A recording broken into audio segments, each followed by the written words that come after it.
And I'm just going to say this because oftentimes people call this show a therapy session. And we are actually, we've got Coach Don Patterson waiting in the queues, but I just want to give a quick, like 2-minute dialogue if I could. And I don't even know where this 2-minute dialogue is going to go. So quite frankly, I'll start with this. Typically, people log on to this show after a loss because they view it as therapy. They view it as some way to vent. And we're going to allow this to be that venting session. I'm sure Coach Patterson will do a better job than I will as it relates to giving Hawkeye fans, quote unquote, sports fan therapy. But I have no answers. I have no answers. I have no answers to what we just saw. I have no answers to what this season has become. There's no excuses. I don't want to hear about injuries. I don't want to hear about grass fields. I don't want to hear about how Iowa plays worse in even-numbered years. I don't want to hear it. Okay? I do not want to hear it. With that being said, you can say whatever you want when you get on the show, within reason, all right? No vulgarities will be tolerated, no abuse, that kind of crap. But this is a time to vent, to ask questions, to express frustration. The season is a failure. It is a failure. That's what it is. And if you view it differently, feel free to express yourself. But this team's best record now from here on out is 8-4 with everybody they brought back. And as favorable of a schedule as they will get, I'm sure they'll get, regardless if Kirk Ferentz retires tomorrow, if he retires in 5 years, this will be the easiest schedule in the new look Big Ten. And the best they can do is 8-4. I'm pleased to be joined by a good friend of mine and Hawkeye coaching legend. Coach Don Patterson is with us. Don, always good to see you. Get your camera down a little bit. There you go, sir. All right. Well, we're here. We're here. We got about 400 people at midnight looking for answers from you more than me. The Hawkeyes falling at the hands of the UCLA Bruins 20-17 out at the Rose Bowl this evening. And I say sometimes that I don't know where to start, and usually I mean that, but I don't know that I've ever meant it more than I do right now. Iowa ends up finishing this game with their fourth-string quarterback, a walk-on from La Jolla, California, Jackson Stratton, who I thought gave it his all given the circumstances. You have Caleb Johnson sitting on the bench in the final 5 to 10 minutes of the game. There's questions there. You have the defense once again returning to the struggles of East Lansing and struggling to make tackles. And now the Iowa can't play on grass fields narrative is alive and going strong, Don. Where do you start with this? I think we lost the game because they outrushed us more than 2-1. I think that's that would be one reason that'd be that. Okay, so let's start there. Let's start there. UCLA outrushed Iowa 2-1. Explain to the fans out there how a Phil Parker defense, which, by the way, although the defense has taken a step back, I talked about this in my preview show, the run defense has still been the strength of the unit. How does this rush defense give up this kind of night on the ground to the worst rush offense in the conference? A rush offense that wasn't even averaging 75 yards a game on the ground this season. How does that happen? Yeah, T.J. Harden ran for 125 tonight. I believe they said in the 3 previous games he'd run for a total of 75. I don't even know. Maybe the other back had more yardage. I don't know. He didn't have a lot of yards either, of course, the other back, whatever his name was. It was, I think they ran for more than we expected. That's true. But the other side of the coin, we finished with a grand total of 80 yards. So, but when you're going in, Corey, that on paper, their rush defense was good. They proved that they were. We struggled with number 93 is a good example. That guy's 6'3", 325, but he might be more than that, but he's still got light feet. he still can play. He's pretty mobile, not to mention big and strong. So they won the line of scrimmage. Their D line beat our O line by more than a little bit, I'd say. And the other side of the ball, you got to give them credit for winning that matchup too. I think both their lines beat our offensive and defensive lines. One thing I couldn't help but notice, they were picking up a lot of yardage. We weren't as disciplined as normal. By that I mean a lot of balls started off between the tackles. I'm talking about their run plays, but their backs were nifty enough, and maybe they went into the game. Maybe it's even a called play, but what I would refer to as bounce yardage. The ball started inside, things are kind of jammed up, but the running back quickly outflanked our edge rusher on the front. Excuse me. And we were slow to make tackles in the open field. We missed more than a few tackles. And that's one reason they ran from, they had 216 until they took a knee a couple of times. So I think they finished with maybe 212. But just for the record, even if it was 210, that's still more than 2.5 times our 80 yards. And just so people are aware, TJ Harden finished with 125 yards on the ground. And that young man, I'm looking at his stats for the season. And all season, all right, he's played every game.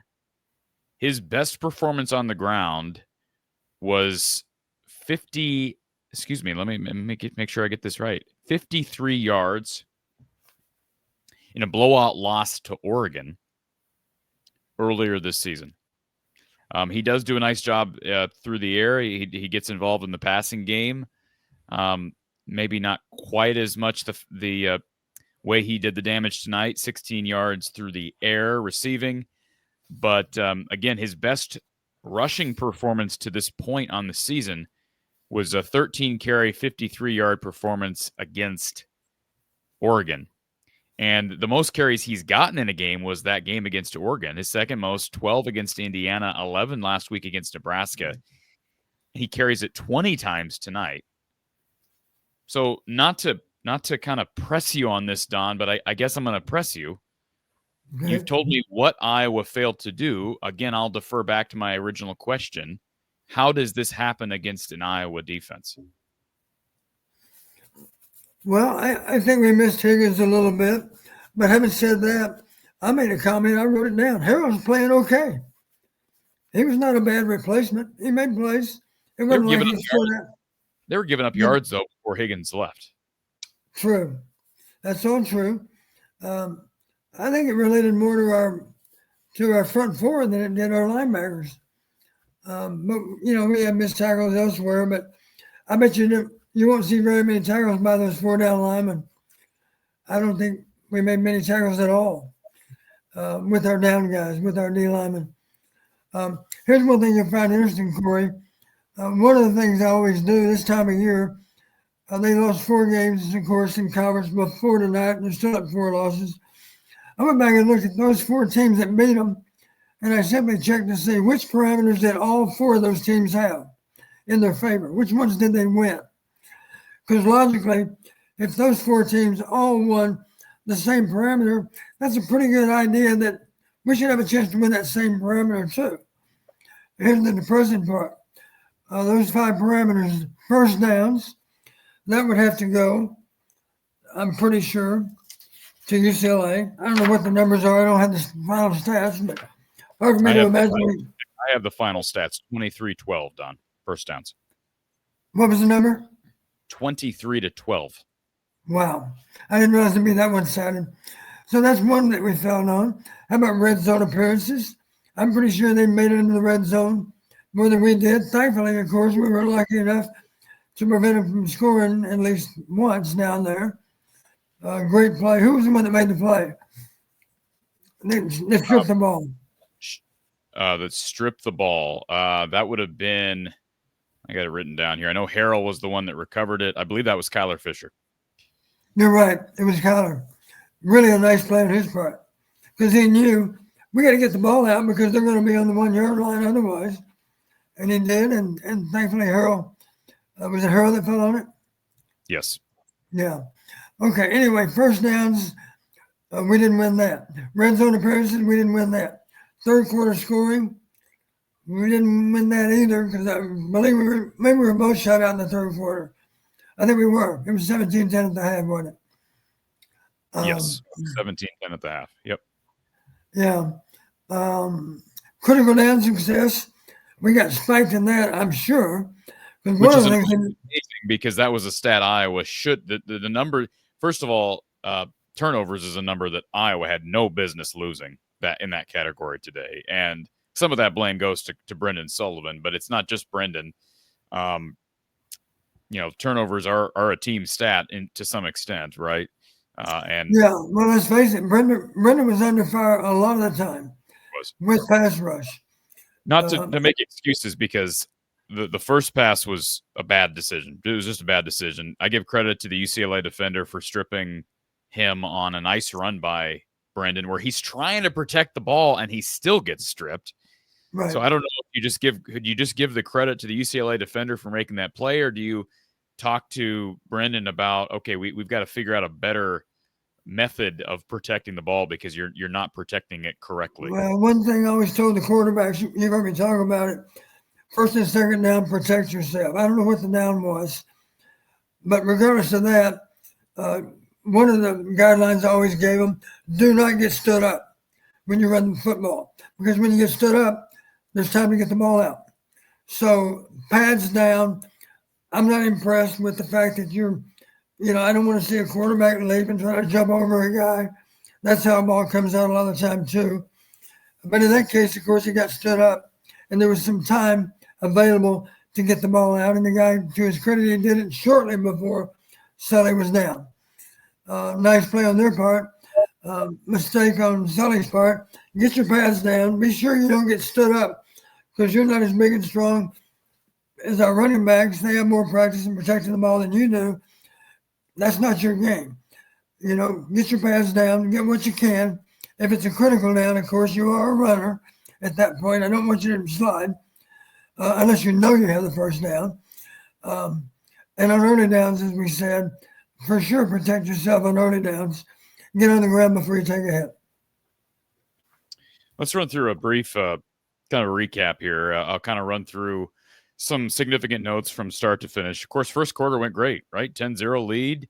Zach Lutmer gets an early interception following an offensive pass interference called on UCLA. Real good pressure on the count of Ethan Herkett. Great Iowa field position after the interception. You have a defensive holding call on UCLA. It would have been 3rd and 15, real costly penalty. And you're like, wow, this game's going to script right now. UCLA is committing penalties. Iowa's capitalizing on turnovers. Then you go 32 yards on a very simple pass behind the line of scrimmage to what was on a bubble. Yep. Very simple bubble pass, and it goes for 32, and a super explosive play through the air.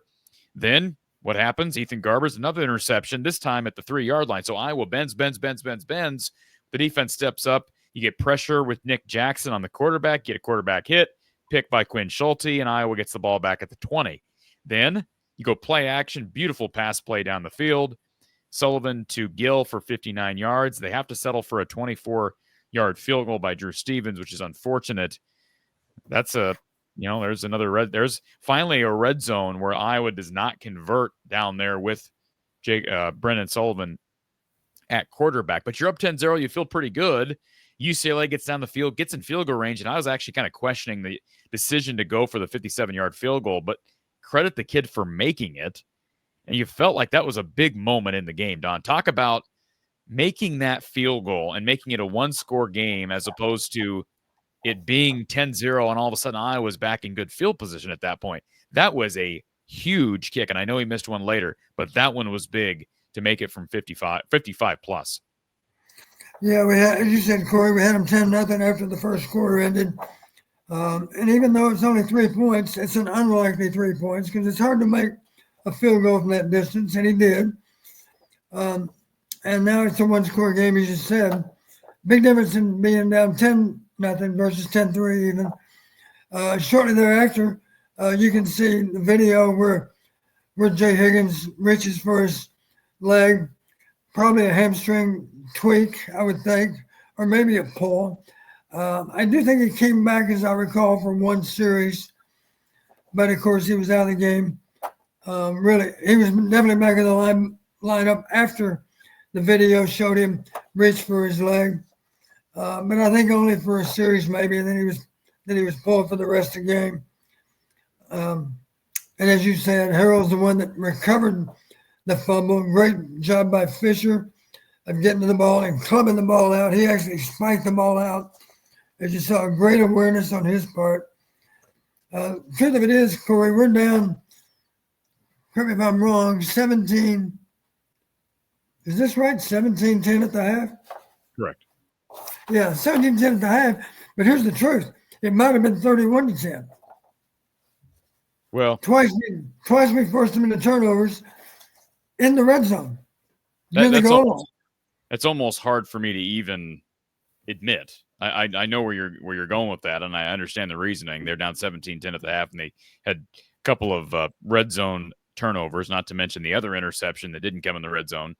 But yeah, bending. I don't know how to describe what this defense has been this year, Don, because at times they've looked exceptional. At times they've looked like a typical Iowa defense.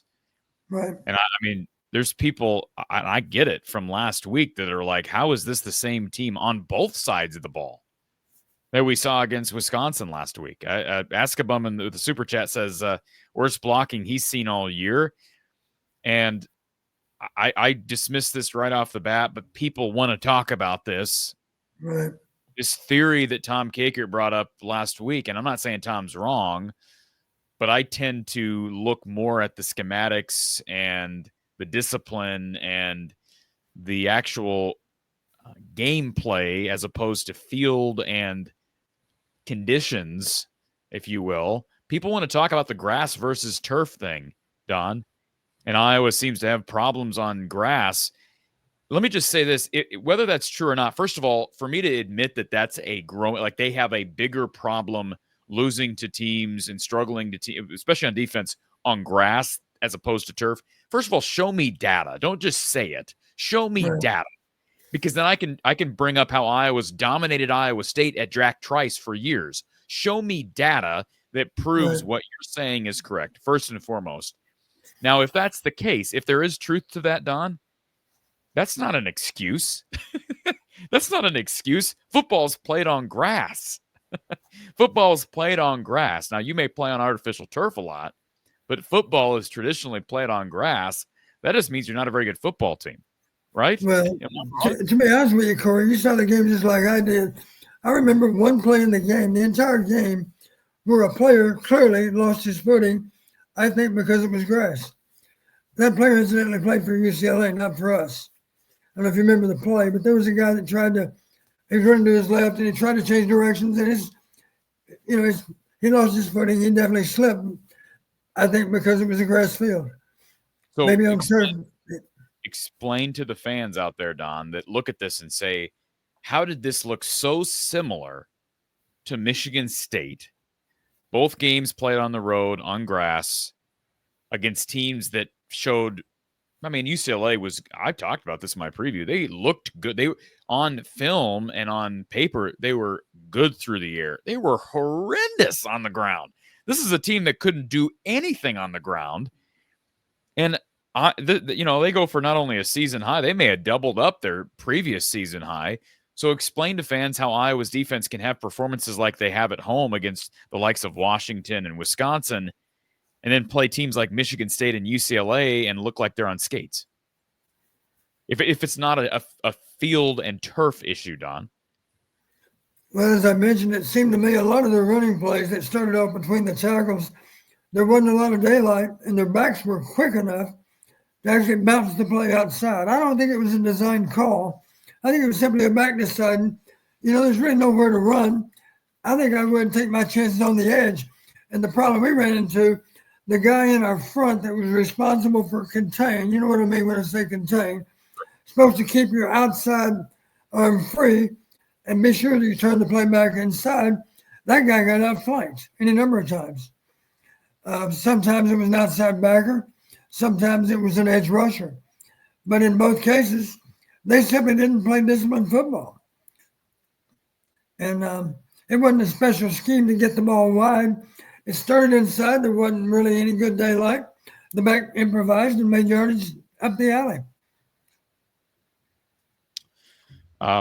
Okay, so kind of ran through some of those early game notes. We talked about we haven't talked about Sullivan's first interception, Don. Ends up with a UCLA touchdown, and that is where things really seem to get a little out of hand. 57-yard field goal gets you back in the game technically, but it didn't feel like UCLA had momentum after that field goal. But then Brennan Sullivan throws a really bad pass where it looks like was it the safety that picked it off? It looks like he just missed him, just didn't see the safety streaking the opposite direction of the Iowa receiver. Yeah. Here's one thing Coach Fry used to remind us of sometimes. Do not allow your quarterbacks to throw late over the middle. Yeah. That was really a throw that was late over the middle. It's just hard.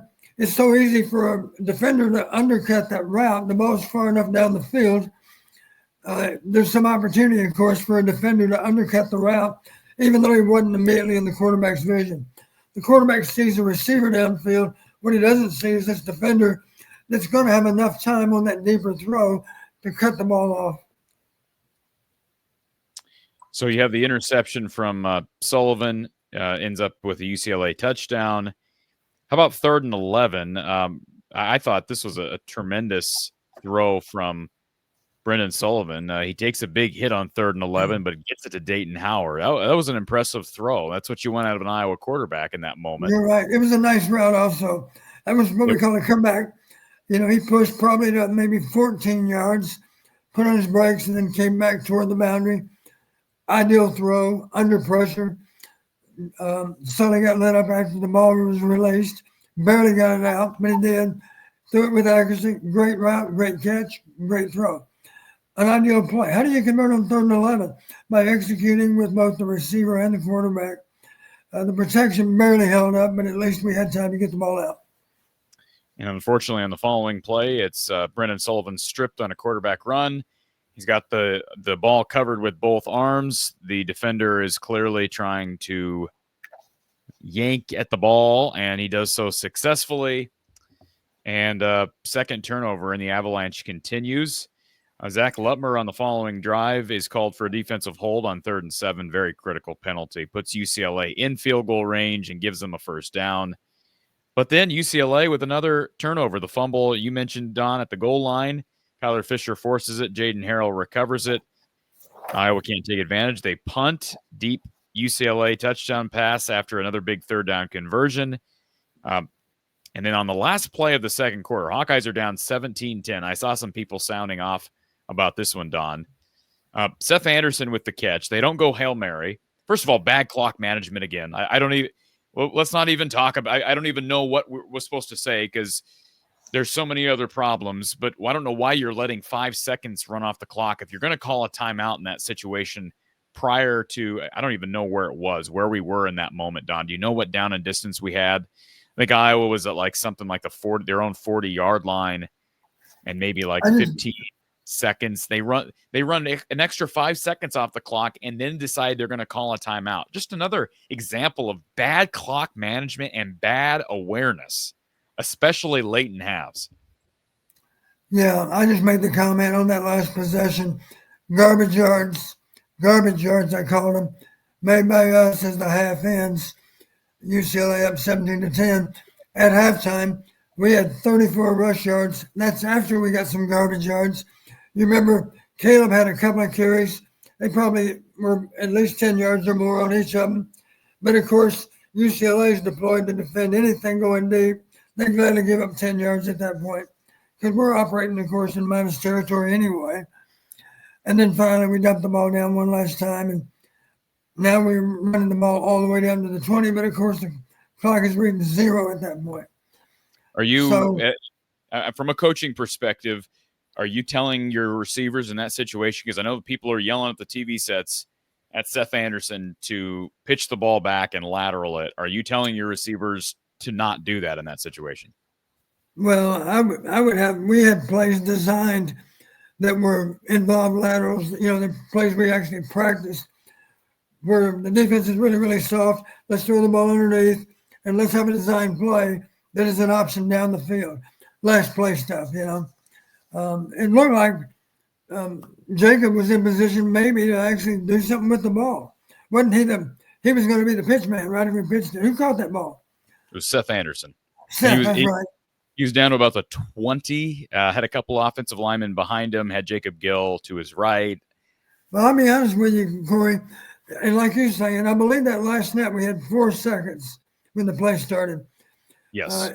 You're right. If we would have been a little more decisive in calling those timeouts, I think it's safe to say we would have saved at least 4 or 5 seconds. They let 4 or 5 seconds run off the clock between at least one of those plays before calling a timeout made 0 sense. Well, here's what I was thinking. We don't need that many yards for another super long field goal. At that point, maybe we only needed 10 yards. I can't recall exactly where we were. But just imagine if there's 10 seconds on the clock, you can certainly run a route, catch a ball, get out of bounds. You're out of timeouts, of course.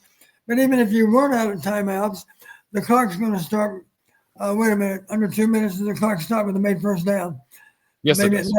Doesn't still. I wasn't sure if the rule changed. But either way, you got a chance to catch the ball, get out of bounds. Now you've got all kinds of time to get your king unit on the field and give Drew a chance to be a hero all over again. He makes the 57-yarder. It goes off the scoreboard, of course, based on the penalty. But the truth of it is, it wouldn't shock you or I if he could make one from 62 at that point. Probably 60 at least, if not 62. You and I both have great confidence in Drew, and what matters more than that is our coaches and players have great confidence in Drew. I'd be willing to bet you he would have made that field goal at the end of the half if we had that opportunity. It wasn't the issue with the pitch. It was the issue with clock management leading up to that final play. And it's we had enough time to still have one more legitimate play. Seems like we didn't learn a whole lot from the gaffes against Iowa State, Don.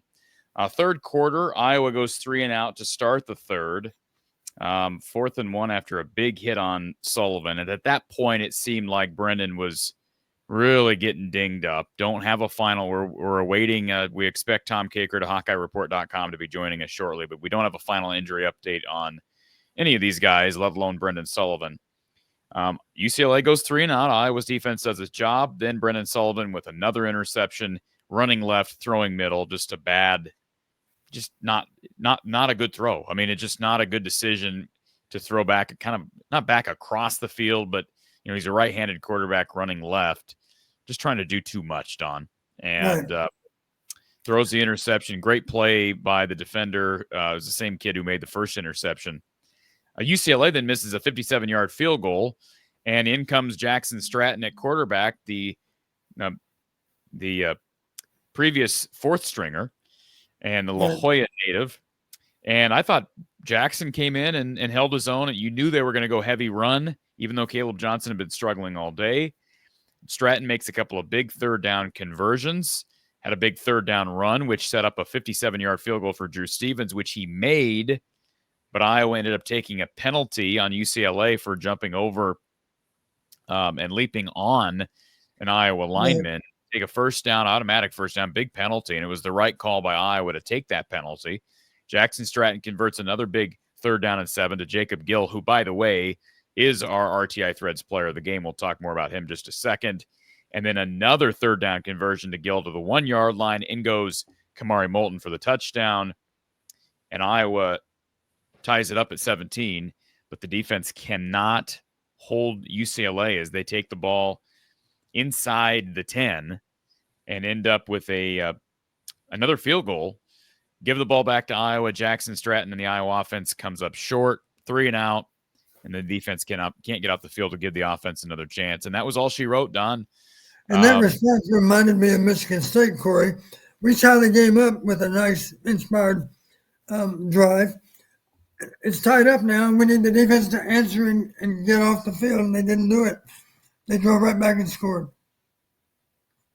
Let's talk about one positive here, Don, before we break some more of this down and get to people's calls. Jacob Gill was really good.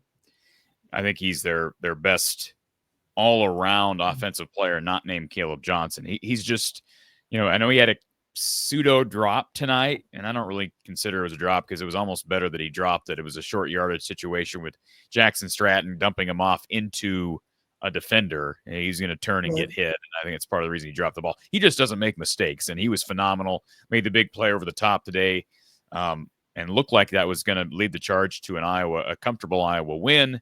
That was not the case, but 6 receptions, 138 yards. We haven't seen a line like that for an Iowa receiver in years. Talk about what we saw from the Northwestern transfer.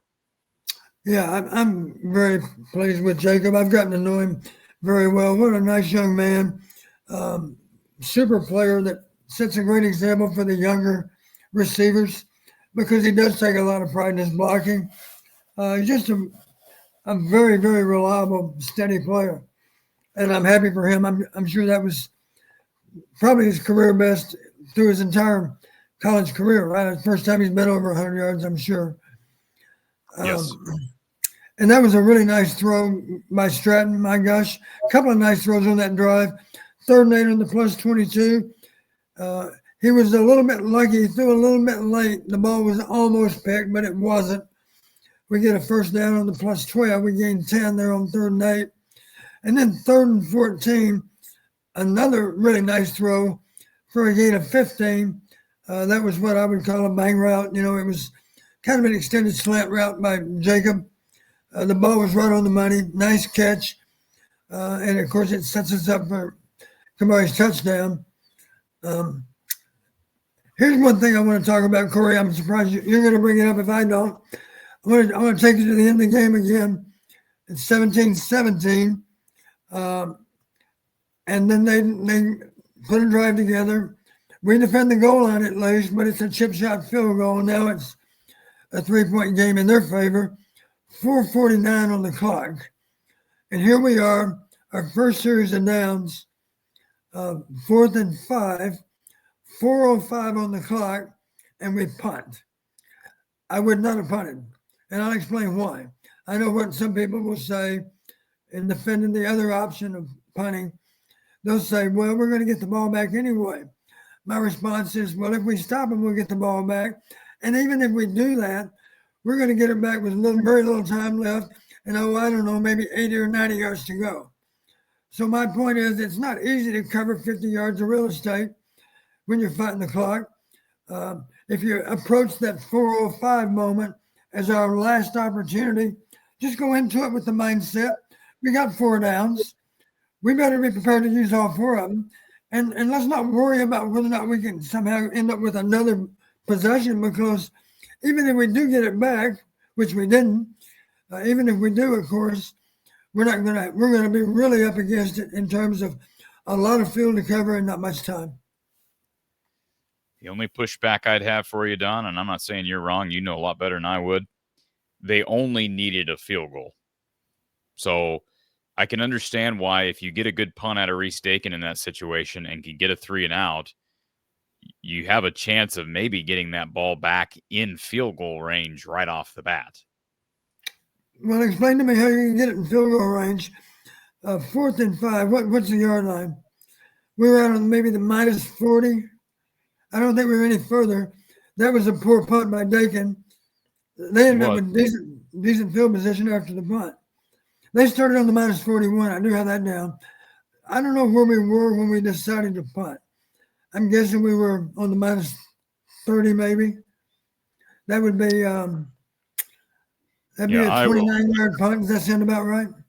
Yeah, Iowa was on the minus 29, and it was a 30-yard punt by Reese Dakin, and it bounced backwards. But that's, here's something for the freshmen. And sometimes the ball bounces the wrong way, but for a punter, that's going to be looked at under a fine comb, very minute or specific microscope, very clear microscope. They have been plagued a couple of times, one against Iowa State, now tonight, by bad punts at bad times.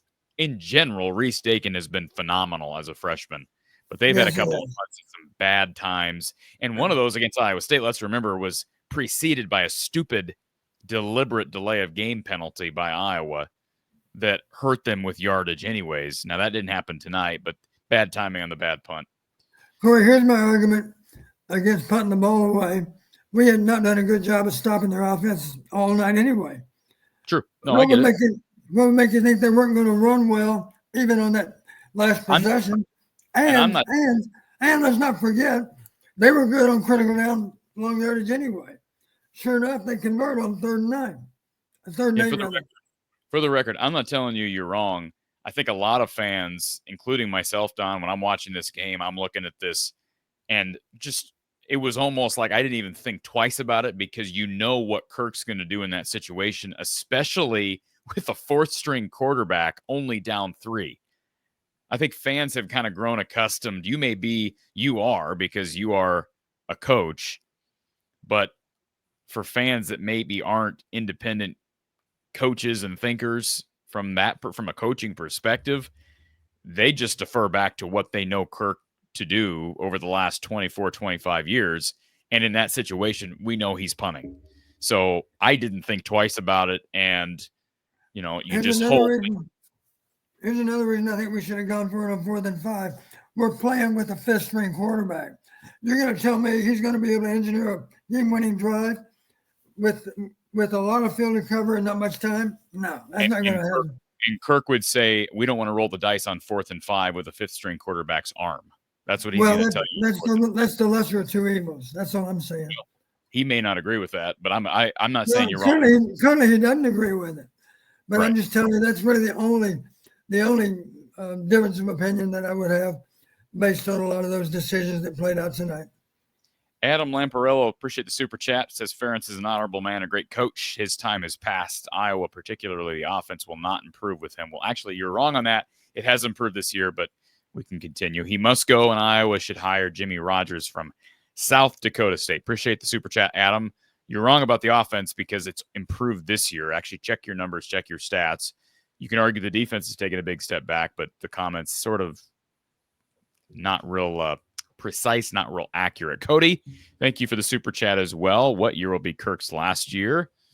Those are questions and answers that maybe we'll have down the line, but probably not the night to address those. I do appreciate the super chat. And also want to thank Chase for the Venmo donation. When's the last time an Iowa quarterback threw 160 yards with 9 attempts, 6 complete? And that's an interesting stat. He threw a horrible pick. I put little blame on Sully. If we had Kate's QB, there would have been record-breaking sacks. Well, again, we don't know that. You'll appreciate the comment from Chase. But, got to be kind of cautious with, if they had done this or done this, because we don't know. Obviously, you'd prefer to have Kate as your backup, Don, tonight. Given what happened to Sullivan, you would have loved to have had Kate available, but that did not happen. Springtime 0502, he says, won't be able to join tonight. Only thing I have to say is season's a failure. Sullivan is still the quarterback going forward. Gill pass and the Howard first down passes Cade can't make. Appreciate that, Alex. Appreciate you being here. Again, our RTI Threads player of the game is Jacob Gill. 6 receptions, $138 through the air.